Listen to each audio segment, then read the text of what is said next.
A data privacy lawyer, Solomon Okedara, joins me now on the news for more updates. Good to have you join us, Mr. Okedara. What exactly is responsible for this rise in cases of cybercrime in Nigeria? Thank you so much. It's a pleasure to be here. Firstly, for me, this actually came quite disturbing. Disturbing because this is a nation where we have had youth who have gone ahead to fund some of the highest, valued tech startups on the continent. And of course, at this time, our nation needs more youth who can actually be innovators to drive the economic, and economic growth and development. But then, more importantly, the situation now is the fact that most of our youth are actually idle one way or the other. And of course, like it said, the idle mind is the devil's workshop. So I think that's actually the reason. But let's talk about data controllers. You talk about banks who have access to our data. You talk about even some government agencies. You talk about fintech, which also exists. What role do they play in all of this? Very well. For me, I think for every successful cybercrime targeted at individuals, there must have actually been a successful compromise of personal data of individuals. And when we're talking about personal data this time around, we're talking about personally identifiable information. We're talking about your BVN, your NIN, your phone number, and maybe your email address.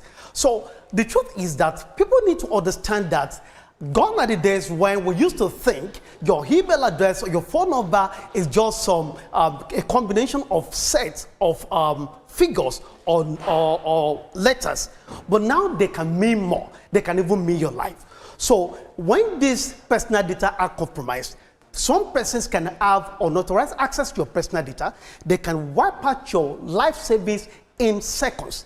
And that's actually what happens when your personal data are compromised. You're through a cybercrime, then of course you have people life savings gone and all of that. Now, later we'll talk about how to actually prosecute the perpetrators of this act. But let's look at what happens now with individual choices. Sometimes you want to download an app, you're told to approve access to your contacts, approve access to certain apps on your phone.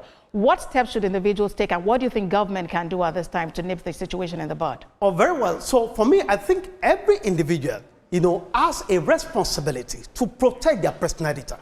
Like I said, your personal data is you, and it actually can mean your life. Now, we have seen instances where people will sit down in the comfort of their room in Victoria Island and they're somewhere in Abuja committing fraud because somebody compromised your personal data, and of course, that's your identity. It has been stolen.